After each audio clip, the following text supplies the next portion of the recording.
kind of a familiar story for some of these losses. You guys get up 3 or 4 possessions and the team comes back up the line. Is there something that's tying all that together? Is there something that you do better? Just controlling runs. Obviously, we get ahead because we're doing our job, and we're playing well, and we're playing good basketball. But for 2 minutes or 3 minutes of game time, we as a team and we as players can't let that then shift the game. 2 minutes needs to be steady. Whether they make shots or miss shots, it's got to be the same effort and same technique that we've done to get that lead. Where did you see, from a defensive standpoint, that there might have been some leakage there late? I mean, it seemed like there were a couple of possessions where they got probably the matchup that they were looking for on. Yeah, I thought obviously they do a really good job offensive rebounding. That didn't hurt us too bad. But just some back cuts, some just non-focused possessions where we did a great job all game of staying in the ball on the ball screens and not really guessing and trying to down stuff, and we just stayed square on the ball. But for 2 minutes or so, we got off that. And when you get off your rules and they start to make shots, you give up a 10, 12-point lead, whatever we have. How do you personally regroup from not reaching your goals during the regular season to get ready for tournament play? Yeah, we try to sleep, but you can't, and then go back and do the same work you've been doing. And you just look in the mirror and say, what can I be doing better for this team, and how can I help this team make a run at mark? Makes Riley such a challenge with his size and ability. Say it again. What makes Riley such a problem with his size and ability? He's a good cutter. I thought we did a good job making him shoot a couple tough threes, but he scored on his cuts and his backdoors to the rim, and then he'd make a pretty good receiver. He's good at catching those and laying them. I asked Braden this, but Jakari and CJ are able to be role players as freshmen who are very talented. You and Braden are playing 35 minutes a night as freshmen. How beneficial is it to have those guys just kind of playing a role and being guys who can help you make a run here hopefully in the postseason? Yeah, no, I'm going to keep emphasizing to him because I thought they were both great. I thought Jakari was phenomenal with the bench. He's so talented, but when you get to college, there's a lot of talented guys. So if you can find your niche and kind of play hard and kind of you hit a three, you got a layup in transition, and he just did what he's asked to do. So credit to him. He's going to help us win games in March, and CJ's been great all year at doing that, guarding one of their better guards and knocking down shots when they're there for him. So just keeping those guys confident and continuing to emphasize to them that we need you guys. We need everybody for a full 40 minutes to win basketball games. Do you look ahead to next week in the Big Ten tournament in a different way than you would have either the last 2 seasons? You won the regular season championship. Does being able to go to Indianapolis and maybe get a share of a title mean something more this season? No doubt. You go into every game with the thought to win. Obviously, last year was a little bit different because we knew we were the best team, or one of the top 2 teams in the country. So we were just so looking forward to March, or the NCAA tournament. So we were kind of like, screw that. But, I mean, this year we're not as good as we were last year. So we got to go in with a chip on our shoulder and prove to ourselves that we're better than all these teams. Rebounding is a lot of times effort, but you've had great effort on the boards as a team here down the stretch. Is that a promising sign going into the Big Ten tournament? No doubt.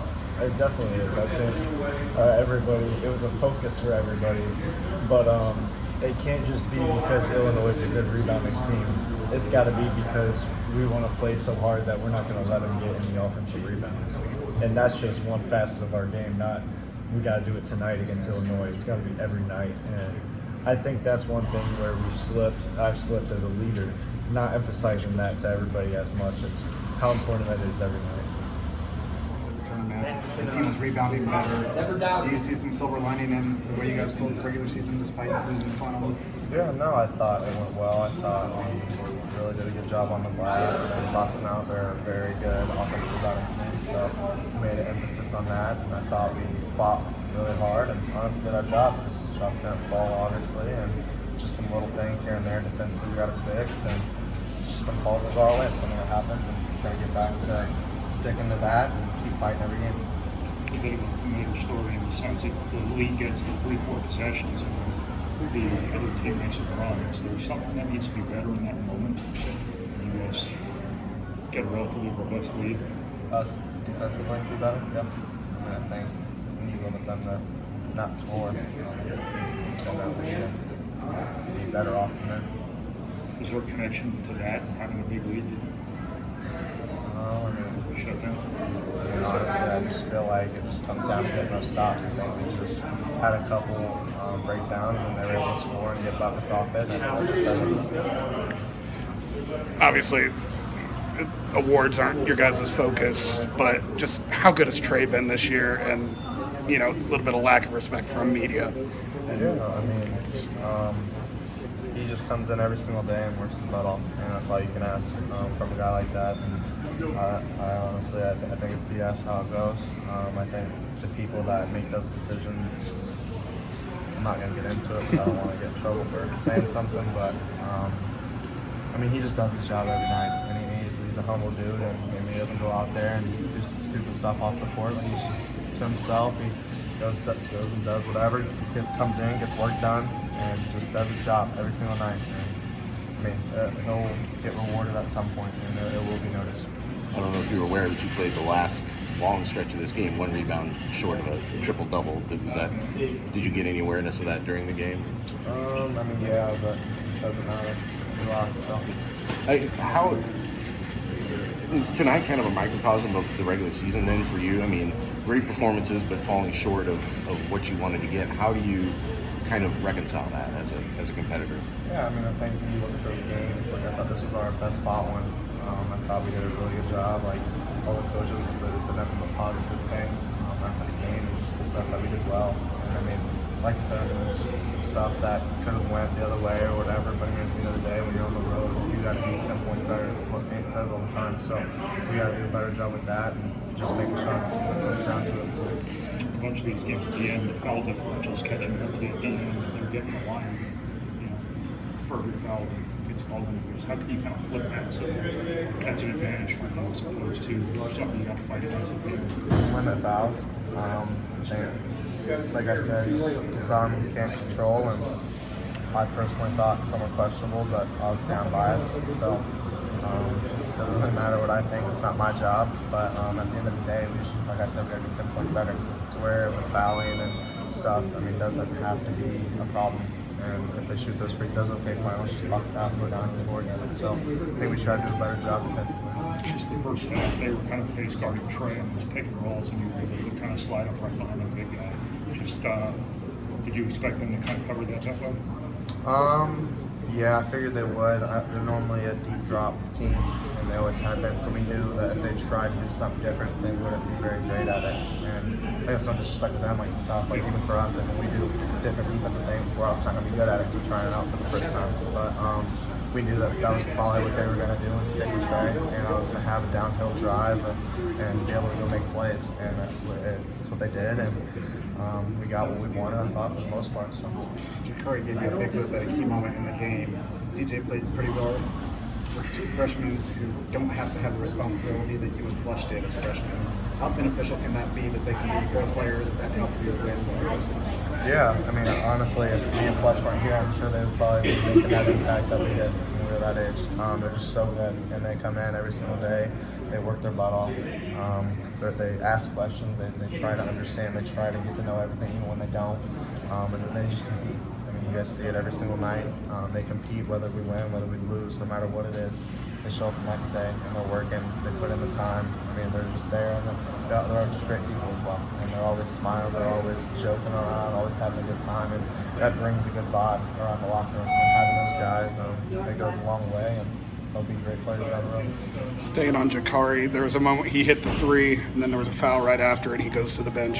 You made your way over to him, said, "Good job." Is that you focusing on being more vocal and positive with your teammates? Yeah, I mean, that's my job, and that's what I got to do. And I think I get away from it a lot because I'm just so fixated on winning and competing. And I think sometimes that gets in the way. And like those younger guys, like being in this environment, it's probably the first time they've been in something like that. So just being in there, I got to do my job and be there for them. And I'm trying to make an emphasis on doing that. And I got to put everything else aside and just help these younger guys out because that's our job as the older guys. And we've been through it, and we had to learn through it kind of the hard way. But I mean, at the end of the day, we had guys with us that helped us out, so that's our job for them. one edge, but I think there maybe is a lot of positives that you take into the postseason based on the way you rebounded, the way you fought, and tough environment. Right? Yeah. I mean, I thought we were good on the glass. I think we lost by 2.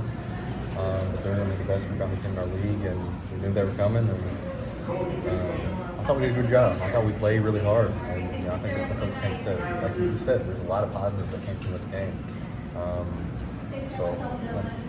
If you look at this game, and it's an 8-point differential, but a lot of bunnies that just weren't falling for you tonight, some open threes that didn't fall. You guys can probably look at a game film and find those 8 points pretty quickly.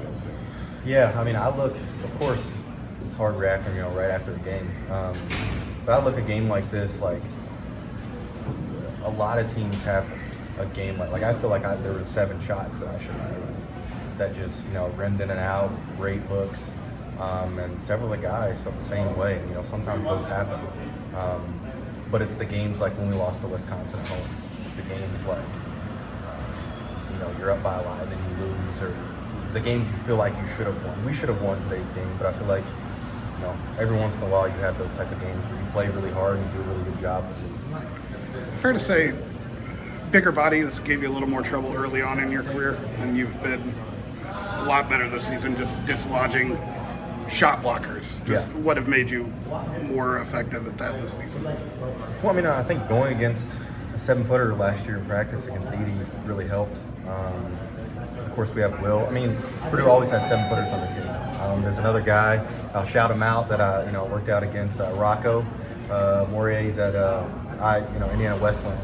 And just, so those guys that are tall, have length, you got to do something different to be able to get the ball up. So I've had plenty of practice against him.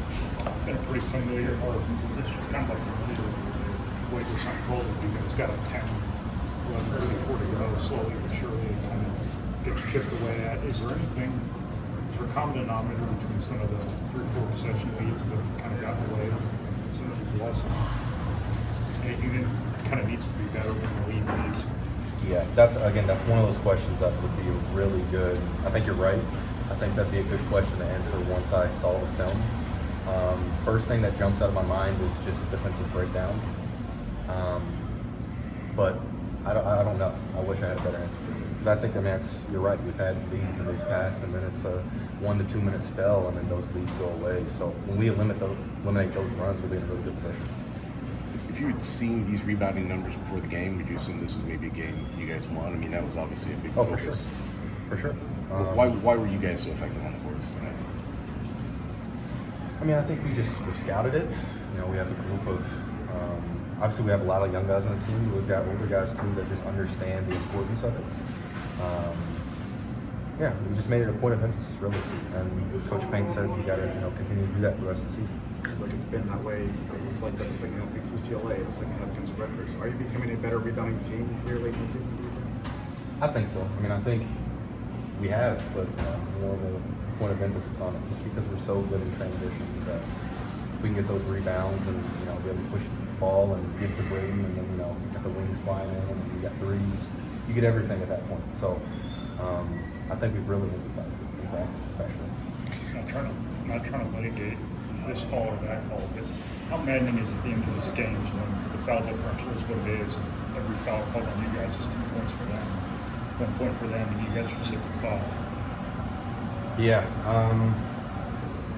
another one of those things. It's tough. It's just really tough. They get the bonus, they get the double bonus, and you saw it last year with Zach. That's just such a great advantage. You get fouled and you get to go to bonus, even if you're not making free throws. Just you got to stop the game. All momentum's in your favor. So the fact that other teams have been able to do that, get our guys in foul trouble, and they've been able to capitalize, are a big thing to try to beat. It seemed like when Cam was on the floor today, it really spread out the offense. Obviously, he fouls out like 2.5 minutes to go. Just what was opening up with him able to stretch the floor for you guys on offense? Well, you look at it, I kind of look at it as like, me versus Mason last year. Mason's more of a shooter. Cam's more of a shooter than Caleb is. And obviously Caleb's just a different type of player. But no, you're going to get more space with somebody like that. So he did a good job. Being shot ready for him, it's just all about confidence. Being shot ready because of how good of a shooter he is. I know, like you said, hard right after a game, but how would you kind of encapsulate this regular season for you guys? You knew you couldn't win the Big Ten even coming into tonight. This isn't how you wanted to finish, and things that were attainable for you didn't happen. But just kind of, is that in any way changing or an extra motivator, I guess, for what comes after this? Yeah, I mean, I think, winning the Big Ten was our goal for this regular season. It's always our goal. So the fact that we didn't accomplish that, it gives us that much more motivation for March. How much? Yeah. I'm sorry. Good. How much confidence is there in this team from having to deal with a first-round loss and then bouncing back last year to get the title? You guys know it all restarts. Is there a confidence now heading into tournament play? As far as, what do you mean? Just- Say it one more time, sorry. No. Is there a confidence in wiping the slate clean because you know nothing that happened before matters now? It's all just win your next game and you go on. Yeah, I mean, I enjoy that, and I enjoy the extra pressure, the extra motivation. I enjoy all those things. So hopefully, it's a confidence boost for all the guys. I didn't want to say one more thing, just for because you guys are recording. I don't know where this will be, but obviously Illinois did a great job today, versus us. I'm not going to say anything like that. I was informed after the game that my mom and my girlfriend that there was some racist comments being said towards my brother, as well as my family being cussed out, stuff like that. So I just hope that the security, especially at Illinois, can be better. I guess that's all I have to say, because I told him after, that's something that I would fight over. That's something that I would. And so that, in no way is that saying anything about all of Illinois, fans, but unfortunately the students that participated in that. So I assume it's not common, but it's probably happened before. I haven't, to the extent that I was told. I have not heard that. I mean, you go to Indiana, I wasn't told that their fans were doing that. Obviously big rivalry game. But the fact that my brother can be put in that situation is really unbelievable. And so for a league like the Big Ten, they just they need to be better than that. I don't